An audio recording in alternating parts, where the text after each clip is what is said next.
Hello guys, welcome to the recap of day 3 of the Meltwater Champions Test Tour FTX Crypto Cup. And today we finally have 8 finalists who are going to compete in the knockout. Before we begin, today we are going to see not very flamboyant games, but we will be looking more or less, starting with some positional games which I found really attractive today. So let us begin by the game of Fabiano Caruana, who managed to uh, top the list. Start with the d4 against Grishuk, knight f6, knight f3, d5, c4, e6, all pretty normal. Knight c3, c6, and yeah, uh, this is a modern way to to come to this position because here you have to know a lot of lines. For example, here after knight f3, d5, c4, e6 as well, knight c3. Now there's some sort of bishop b4 is there. There is bishop e7, which is Queen's Gambit. So yeah, modern player, tend to analyze all the openings and then decide on the day where they want to lead the game to. So after knight c3, c6, this is called Semislav.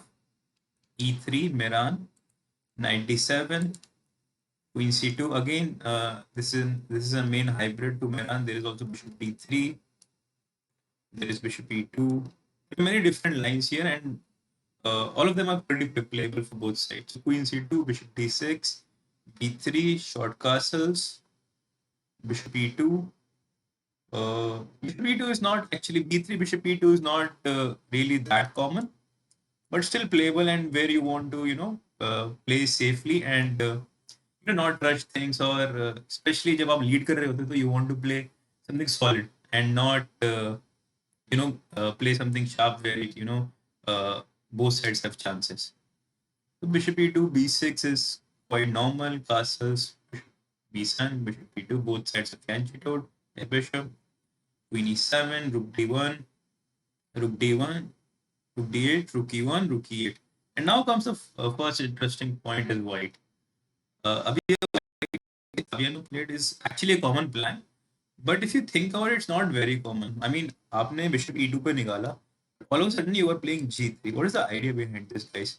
So the idea is I'm going to put my bishop here and then here and then play e4 where bishop on g2 would be, much more superior than bishop on e2 or on d3. So that's why g3 was played, but it doesn't mean that I'm going to play e4 eventually, but this is the whole plan. This is the general plan. Our problem with black in this position is that it's very uh, difficult to choose a plan क्योंकि problem is अगर आप e5 खेलते हैं तो which leads to something like this, cd5, cd5, and or maybe not 95, maybe just 94. Basically, you have to play with isolated queen pawn. Or this is sort of a dream position for white because all the pieces are intact and ये pawn weak है और isolated है. Also, what this pawn does is ये bishop को नहीं activate होने देती है. तो अगर आप e5 नहीं कर पा रहे हैं यहाँ पे तो then it's get very difficult कि आप क्या प्लान करें. c5 उतना अच्छा नहीं है क्योंकि C5 के अलग इश्यूज है. Let's say for example I can take here here here and again ये दोनों पॉन काफी लूज है. It can get attack very easily और it's not easy first of all to play this position as black, and that's all we have to learn here. So it's not easy to play as black, so that's why it was a good opening choice. And plus g3, our plan is very simple. Again, like bishop f1, just bishop g2, or slowly हम खेलेंगे.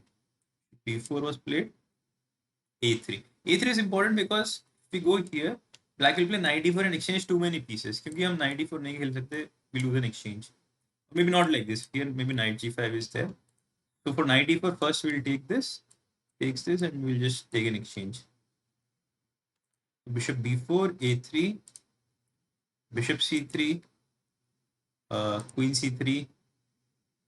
अब problem ये है कि a3 को first of all what happens if I just take. अगर मारेंगे तो we will also take. Takes, will come rook a1, queen will retreat somewhere, maybe here. Then I'll simply take this. Or somehow black is still, not equalized completely. But probably this was still playable, something like queen b8, और फिर either c5 or e5 next, क्योंकि we managed as black, you managed to exchange a lot of pieces.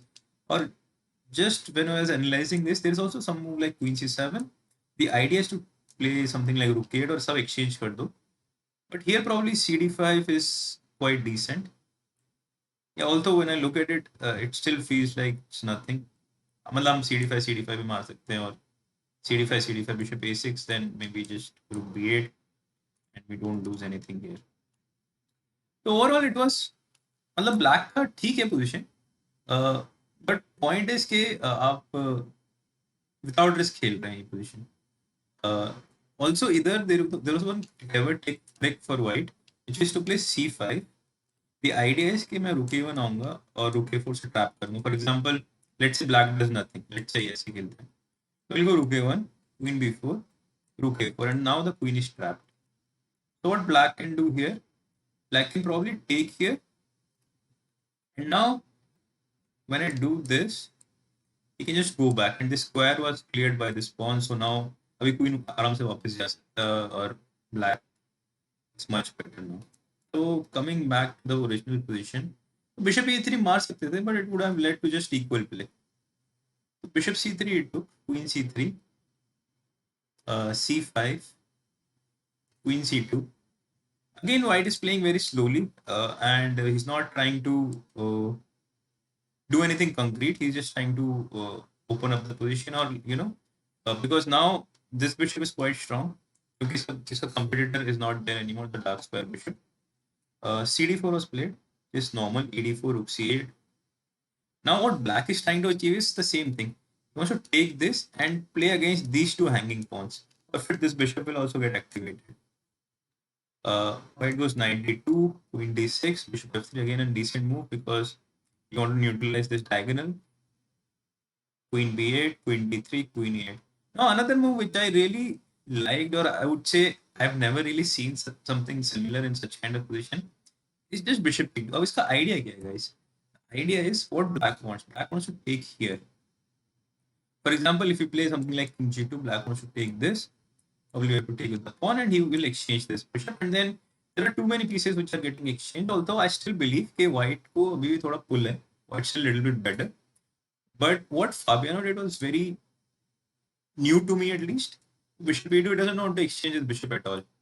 कहने कि वो ये अब both these pieces are just looking in thin air. So bishop e2 just removed, e5. And actually e5 is the real mistake in this whole game.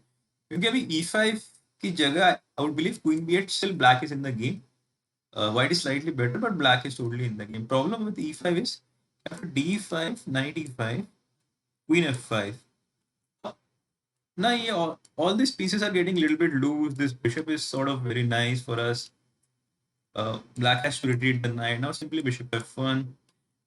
As जितनी position open होगी उतने अपने bishop ना ज्यादा अच्छे से खेलेंगे. तो हमारे लिए इट्स बेटर कि black opens up the position. वैसे ब्लैक जितना क्लोज रहेगी पोजीशन उतना बेटर है. h6 was played. Queen f4, again very calm move. Probably bishop h3 का threat है to pin everything. Rook e1, rook e1. Of course, black is trying to exchange as many pieces as he can, which is not a problem. I think here rook c1 was a little bit better, I would say, because we want to keep as many pieces as we can in this kind of position, because black को थोड़ी space भी कम है, और somehow black pieces are tied down. So the more pieces we have, it will be more difficult for black to hold on to all the tricks here. So rook e8, white played queen e8, queen c7. Again, Fabiano is playing very simple. He knows that he's slightly better and just goes for a position where he knows he cannot lose and play forever. Queen c8, bishop c8, b4, bishop a6, f3. Again, king लाना हमको end game है तो king f8, king f2, king e7, a4. अभी either black made a decisive mistake, but even otherwise, let's say black goes here. Abhi we can simply play this with the idea of a5 later on, maybe even b5, try to fix up this pawn with a6. Eventually, I would feel that if you give this position to any decent grandmaster, he would be able to convert this. But then again, there are some chances where black will hold this. But overall, it was a nice strategy by Fabiano for going into this kind of positions where he knows he's leading and he doesn't have to try very hard for a win. But to make sure that he does not lose again. So the move Grishchuk played here, probably you would have guessed by now because he resigned after one move. So Grishchuk played here king d6, and now of course there's a nice tactics. There's a check, and then I take this. If black takes here, the piece hangs. So Grishchuk just resigned here, and yeah, this win actually. After this win, Fabiano managed to clinch the top spot from in the preliminary, and I think he'll feel very confident going into the knockouts. So the second game, guys,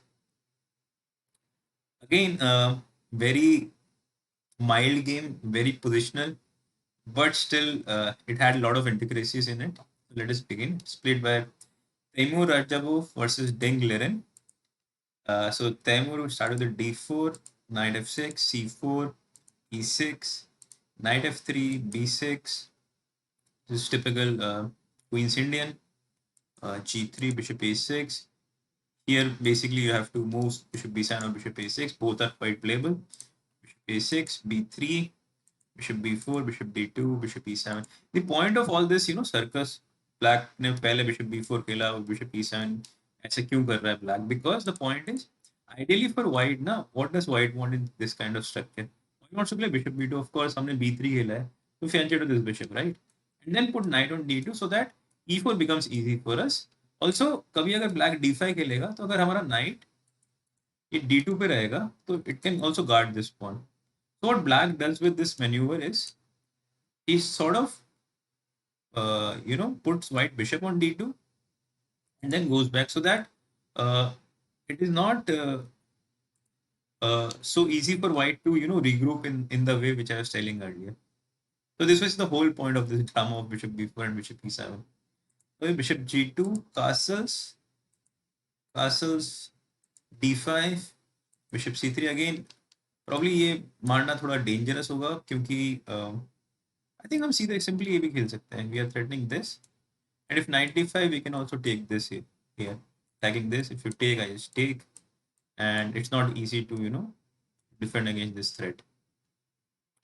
Black played c5 here, knight e5, bishop b7, bc5, bc5, cd5, cd5.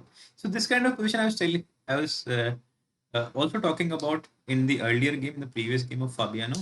And this kind of positions are always very difficult for black to sustain for a long time, especially in a shorter time format, because ये pawn ना हमेशा इतनी loose रहती है कि कभी यहाँ से अटैक आ रहा है, कभी वहां से अटैक आ रहा है, and it's not easy for black to control all the threats at the same time.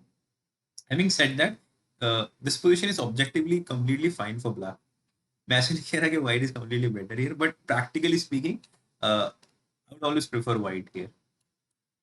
So knight d2, knight d7, rook c1, knight e5, bishop e5, queen b6. So e3 just to make sure कि कभी ऐसे d4 कभी कोई ऐसे trick ना आए. And also e3 is a useful move. Rook c8, rook e1. Now guys, what is our point here?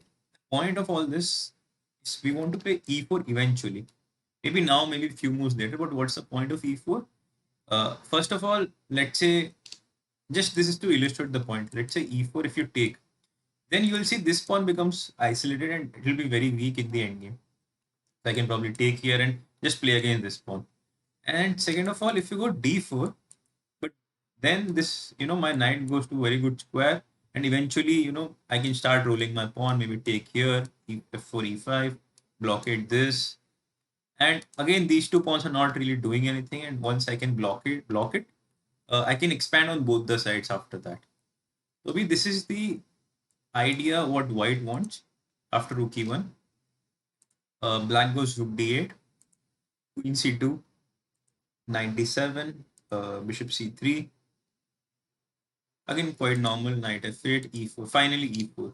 And again, for black, it is a lot of problem because agar marega to bhi, we can either take with the knight, we can also take with the bishop, and black will be left with this weak pawn. Black decided to, mix things up with d4, but then again, knight c4, queen a6, bishop a5, Again, bishop a5 is quite a common trick here, is to, because you feel like in a black ka rook on d7 is worse placed than rook on d8. So you play one move, bishop a5 attacking this, and then you come back because anyway you have bishop on d2 is nice. Black goes knight e6. Maybe he wants to get some counterplay after d3 and knight d4, so knight e6. But then white does shut, just queen d3. Usually they say queen is not a good blockader, but here it doesn't really matter because the position is so sound. Queen d3 को rook e8 खेला. Point to be noted, guys, कि अगर queen a2 मारेगा, so we simply have rook a1 and the queen is simply trapped on a2. After queen d3, rook e8, let's play f4. As I said, once you can block these 2 pawns, then you can expand on both the sides. Because for black, he'll be always, behind these 2 pawns. He will not be able to generate anything because of these 2 pawns. अगर ये दोनों pawn नहीं होती ना, then he would still be able to get some counterplay with, bishop coming to this diagonal, knight getting this square. But all the nice square has been taken by these 2 pawns. That's the big problem for black in such kind of position. So bishop f8, bishop f1, rook d8, knight a5. Again, playing very simple chess, not, doing anything fancy. Removing the queen, putting the minor piece onto the blocking job, because of course minor piece is much more suited. Ideally, the king is the best blockader in the endgame, or the knight, but minor piece is much better than the major piece. Major piece in the sense queen and the rooks. So bishop a8 was played here, and Taimur played bishop b5. And finally, Ding was like, okay, anyway, the position is so bad, decided to give up the exchange with d3. And uh, let's see if what how you can play after rook e7. अगर आप exchange बजा के खेलते हैं तो simply play knight c6, takes, maybe d3, to get some, some sort of counter. But again, like just bishop d5 आ जाओ, knight here, and eventually you will lose this pawn. Like something like rook c3, rook d3 next. अभी तो शायद rook c5 भी मर रहा है. So again, because of this blockade, this pawn is weak and c5 is weak. So yeah, white is in driver's seat, and it is not very difficult to convert this position. So bishop b5 ko, okay, Ding decided to give up the exchange. E8, rook e8, rook c3, knight d4. He thought, okay, he'll generate some counterplay, Bishop has opened up, knight has landed to a good square. It doesn't really matter anymore. Like rook d3, bishop e4, rook c3, f5, king f2, rook d8, knight c4. Again, there is one more point here. Like knight f3 is not possible, guys, here instead of f5, because rook f3 and now this is spent. So if you take here, I can simply take the rook. f5, king f2, rook d8, knight c4, g6, rook d1, knight c2. I mean, the rest of the game we can, just scroll through, because there not much has happened in the game, and white managed to win this game quite comfortably.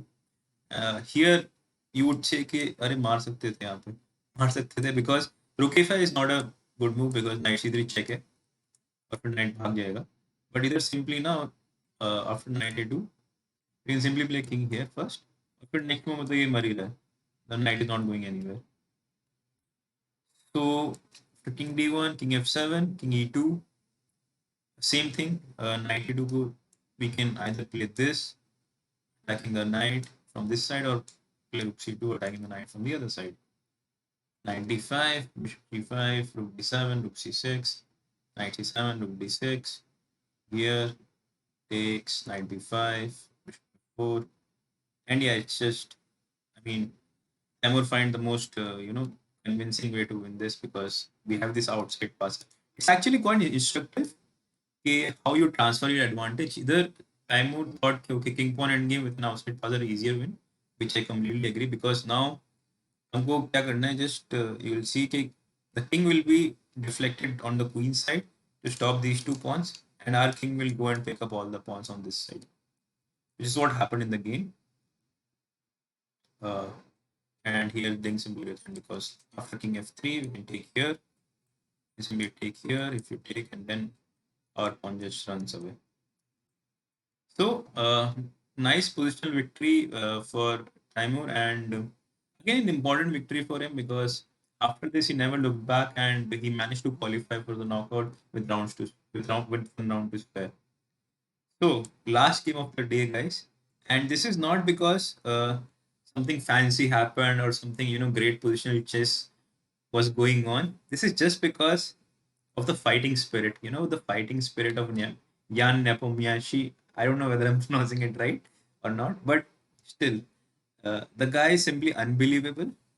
He just comes back and back and back because he had to win like 2, 3 games in a row, and this is the final game. He had to win to at least have some sort of contention to qualify to the quarterfinals.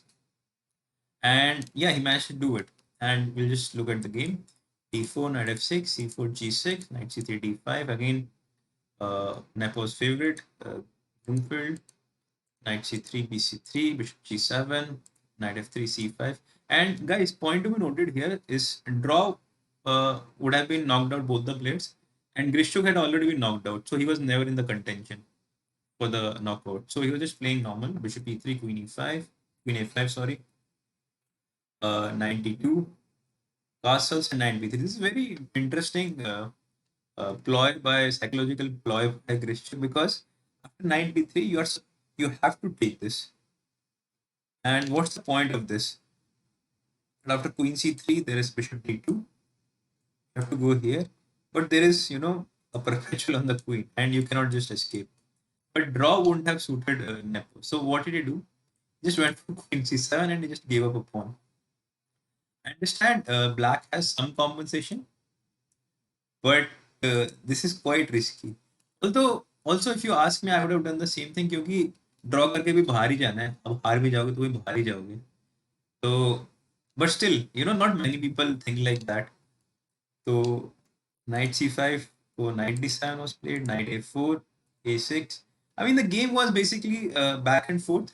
You should not go dwell too deeply into the analysis here, because of course mistakes are bound to happen, and one side is okay with a draw. I'm not saying white is playing for draw, but why it doesn't matter to white. But for black, it is must-win game. So he's trying to take a big risk. अभी जैसे draw miss करके he's just went into a pawn down position for no reason. So rook c1 was played, b5, knight b2. You will see black is just a pawn up. f3, queen a5, queen b3, yeah, guarding everything. e5, trying to break the center, d5, rook c8, bishop f2, bishop f8, uh, castles. Okay, Nepo still managed to get some sort of counterplay क्योंकि भी knight c5 के बाद cannot really remove the queen. I mean, you can, but it's going to be a little bit dangerous. क्योंकि let's say if you go here, you can come here, and after rook a1, queen b3, and this is slightly better for black probably. And maybe you would think, चलो पहले knight मार देते हैं because next move is trapped, queen is trapped. But here bishop c5 is a check first, so you have to remove the king, and then I can probably play bishop a3 or just come back with my queen, and black is again better. So after knight c5, bishop c5 was had to be played, and now okay, black is still worse, but but now he has all these dark squares after rook c5. अभी ये सब dark squares are quite weak, and black can sort of take advantage of it in the sense that black can go for equality. I mean, black is still way worse, so don't uh, you know get confused किसके बाद black is better. So knight d3, rook c7, knight e5. So black gives up another pawn. There is an argument also that why not just this, but the point is after bishop c5, like what do you do? How do you play this position? Because how do you play for a win? That's the problem. Knight d3 is coming, f4 is coming. Somehow, I feel uh, what Nepo did was more clever because it sort of induces white to give up this, draw approach. Because now white has to calculate and go for the win because otherwise he can end up being worse also. So rook c7, knight e5, rook c8. Okay, going for this pawn, but c4 is there. Queen d2. And here probably Grishchuk made the first inaccuracy of the game. He went for queen d3, which is quite logical. Queen andar aaya, you want to exchange the queen and protect the bishop. But queen d1 was slightly better because let's have the queen here, knight g4, h5, simply g3, queen d6, knight f2. This is a line which I was analyzing later, and like for now, and then probably bishop f3, e5. White is simply much better. But what's the difference between queen d3 and queen d1? I'll tell you now. Queen d3, queen f4. Now, if you just move the knight, there is this tempo on the queen, and now you have to move the queen. Although white is still better, a little bit better after this. Queen c2, f5. You have to go back. But now, if you go g3, black still has some play because bishop is activated. This outside passer is there. So some sort of play black has here. So that's the reason, here queen d1 was better than queen d3. But okay, it's very mild. Queen f4 was played, and here after d6, I mean, it's getting very sharp now. And bishop was already running low on time. After d6, rook c5, d7, rook d8, it's not at all easy to understand what is going on. क्योंकि ये मर रहा है, this pawn is quite weak, and once our bishop lands somewhere on d6 or c5, it's going to be a really big problem for white. So knight g4 was played. Here rook c7, of course. Actually, the best move in this position would have been this, but again the same problem, like takes, queen c4, here g3, queen g5. Black is absolutely fine here, but the problem is how do you win as black? With everything getting exchanged. So what Nepo did is like, okay, I don't care. Stand खेलते हैं, देखते हैं फिर क्या होगा. Queen c3, bishop g7, e5. I mean, देखते हैं in the sense it's a very loose term. क्योंकि he of course understand कि उसके बाद the other in the other line, very difficult to win after that. Whereas here the game goes on, and that's what he wants. Like जितनी ज़्यादा game चले उतना it's better for him. So e5, rook d7, cb, ab, bishop b5, rook d2. And now both the sides made a huge mistake. Actually, it's not huge. I mean, it is a big mistake. I mean, White was losing after this move a4. But probably what they would have missed is K queen e3 is probably the only move here. And the point is, probably they would have missed that after queen g4, fg4, here. And now simply any move, rook d2, rook e2, all would have led, to a good position for black. But the point here is after queen e3, queen g4, white has this intermediate move, queen d2. First you capture the rook d2, fg4, rook g2, king h1. And now let's say if I do this, white has this bishop c6, interposing for this check. But black can still play this, bishop e5, bishop c6. This is just a line which I was analyzing later on. And the point here is objectively, to be honest, yeah, this is just a draw. Black can probably play on a bit, but it's not going to change a lot. So queen e3 would have been better, and a4. Actually, Nepo just missed his chance. Here, rook g2 was just game over. King g2, queen g4, king f2, queen f4. Let's say rook d1, simply queen h2, king f1, and now very important move, rook f8, because it's impossible to defend all these weaknesses and this weak king. For example, if you play rook e1, just bishop h6 just does the job because अभी rook को कोई square नहीं है, like not a good square, and yeah, not many things to do with the pieces here. So Nepo didn't see it. He played h5, which is still decent. I mean, he's not worse, but he's not better also anymore. Knight f6 takes, queen g5, rook f2 takes, and once again, I would say he chose a very practical decision because rook c8 again, black is not worse at all. Black is probably slightly better because you have to take here. But again, it's not like black is going to ever win this. Like this is complete fortress. You can never do anything with soul queen. So this would have ended in a draw. So he goes for another big sacrifice. Rook e2 takes queen g2, and again this is he's not risking that much here at least because are always going to be perpetual, and when players are playing under 10 seconds, it's always going to be very difficult for the person for both the sides actually. But Nepo still had time, so Practically, it was a good decision to go here. Queen e2, queen h2. This was very important pawn to take. Had this pawn been alive, then it would be like just game over for black for white. So queen h2, queen d4, queen b8, king a3. I mean, now you should not go too deep into the analysis. Just try to uh, put yourself, in Nepo's shoes and see okay, black say, how he's still continuing, how he's still making progress. Queen c4, and now comes the main point, bishop d5. So what's the point? First of all, bishop d5, queen d5 to maar nahi sakte. We can just take here and take on f6 on the next move. But the deeper point was to put the bishop on e6, where not only it protects this pawn, क्योंकि कभी भी tactics आके ये मर सकती थी, but also h4 h3 करके ना it supports also this pawn. So bishop on e6 is the perfect square for this bishop in this position. King a6, queen e2, king a7, h4, and finally Grishuk started, sweating here because of course मतलब उस position से ये position लिया है first of all, and second of all ये h4 h3 h2 it's not easy to stop. Queen d4, I think probably here uh, Grishuk made the last mistake. I think here still a5 would have been a draw. Because basically the only chance is counter play. You just cannot sit anymore. So if your opponent is queening the pawn, let us also queen the pawn. At least try to. And something like this. And yeah, you have, this is protected, this is protected. And now we're attacking this.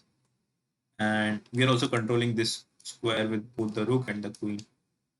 So after this, black would have had to give some sort of perpetual and the game would have ended in a draw. So,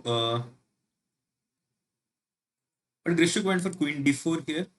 And after g5, it is just game over. Like slow and steady.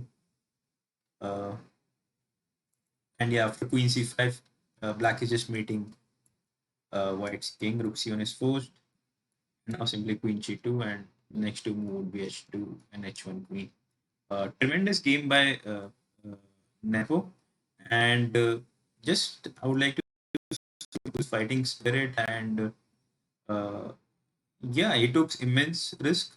Like right at the start, he went to the pawn down position, which is not an easy thing to do, but practically it was his only chance to qualify. So yeah, nice decision, and it worked on his part.